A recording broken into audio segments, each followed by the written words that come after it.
السلام علیکم ورحمۃ اللہ وبرکاتہ۔ آج انشاءاللہ سورۃ الغاشیہ کا باقیہ حصہ تجوید کے ساتھ ہم سیکھیں گے۔ اعوذ باللہ من الشیطان الرجیم، بسم اللہ الرحمن الرحیم، وجوہ یومئذ ناعمہ۔ وجوہ، جیم کو واو کے ساتھ ملا کر، واو حروف مدہ ہے، اس کو ایک الف کی مقدار کھینچ کر پڑھیں گے۔ ہا کو یا کے ساتھ ملا کر یا پر غنہ کریں گے۔ وجوہ یومئذ ناعمہ، دال کو نون کے ساتھ ملا کر نون پر غنہ کریں گے، نون کو ایک الف کی مقدار کھینچ کر پڑھیں گے۔ الف حروف مدہ ہے، آخر میں گولتا ہے، گولتا پر جب وقف کرتے ہیں گولتا ہا بن جاتی ہے۔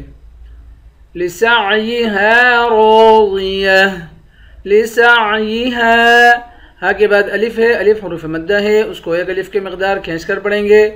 را اور ضاد دونوں کو موٹا پڑھیں گے، را کو ایک الف کی مقدار کھینچ کر پڑھیں گے، الف حروف مدہ ہے، آخر میں گولتا ہے، گولتا پر جب وقف کریں گے گولتا ہا بن جائے گی۔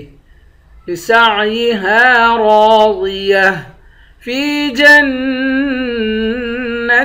عالیہ، فی کو ایک الف کی مقدار کھینچ کر پڑھیں گے، یا حروف مدہ ہے، جیم کو نون سے ملا کر نون پر غنہ کریں گے۔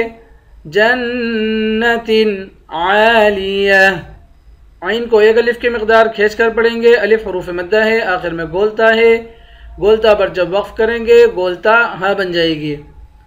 لا تسمع فیہا لاغیہ، لا تسمع، لام کو ایک الف کی مقدار کھینچ کر پڑھیں گے، الف حروف مدہ ہے، لا تسمع فیہا، فا کو بھی ایک الف کی مقدار کھینچ کر پڑھیں گے، یا حروف مدہ ہے، ہا کے بعد الف ہے، الف حروف مدہ ہے، اس کو بھی ایک الف کی مقدار کھینچ کر پڑھیں گے۔ فیہا، دونوں کو ایک الف کی مقدار کھینچ کر پڑھیں گے۔ لاغیہ، لام کے بعد الف ہے، الف حروف مدہ ہے، اس کو ایک الف کی مقدار کھینچ کر پڑھیں گے، غین موٹے حروف میں سے ہے، اس کو موٹا پڑھیں گے، آخر میں گولتا ہے، گولتا پر جب وقف کریں گے گولتا ہا بن جائے گی۔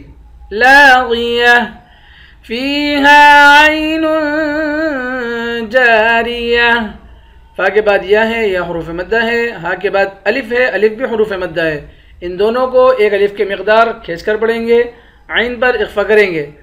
فیہا عین جاریہ، جیم کے بعد الف ہے، الف حروف مدہ ہے، اس کو بھی ایک الف کی مقدار کھینچ کر پڑھیں گے، آخر میں گولتا ہے، گولتا پر جب وقف کرتے ہیں گولتا ہا بن جاتی ہے۔ فیہا سرور مرفوعہ، فیہا، فا کے بعد یا ہے، یا حروف مدہ ہے، ہا کے بعد الف ہے، الف بھی حروف مدہ ہے، ان دونوں کو ایک الف کی مقدار کھینچ کر پڑھیں گے، را کو اور اس را کو، دونوں را کو موٹا پڑھیں گے۔ فیہا سرور مرفوعہ، میم کو را سے ملا کر میم پر غنہ کریں گے، میم کو را سے ملا کر را کو موٹا پڑھیں گے۔ مرفوعہ، فا کے بعد واو ہے، واو حروف مدہ ہے، اس کو ایک الف کی مقدار کھینچ کر پڑھیں گے، آخر میں گولتا ہے، گولتا پر جب وقف کرتے ہیں گولتا ہا بن جاتی ہے۔ وَأَكْوَابٌ مَوْضُوعَةٌ، وَأَكْوَابٌ، حمزے کو کاف کے ساتھ ملا کر واو کے بعد الف ہے، الف حروف مدہ ہے، اس کو ایک الف کی مقدار کھینچ کر پڑھیں گے۔ وَأَكْوَابٌ، با کو میم کے ساتھ ملا کر پڑھیں گے، میم پر غنہ کریں گے۔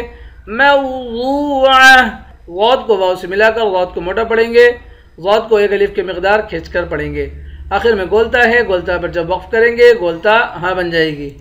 وَنَمَارِقُ مَصْفُوفَةٌ، وَنَمَارِقُ، ونما، میم کے بعد الف ہے، الف حروف مدہ ہے، اس کو ایک الف کی مقدار کھینچ کر پڑھیں گے، قاف کو اور صاد کو دونوں کو موٹا پڑھیں گے، فا کو واو سے ملا کر واو کو ایک الف کی مقدار کھینچ کر پڑھیں گے، آخر میں گولتا ہے، گولتا پر جب وقف کریں گے گولتا ہا بن جائے گی۔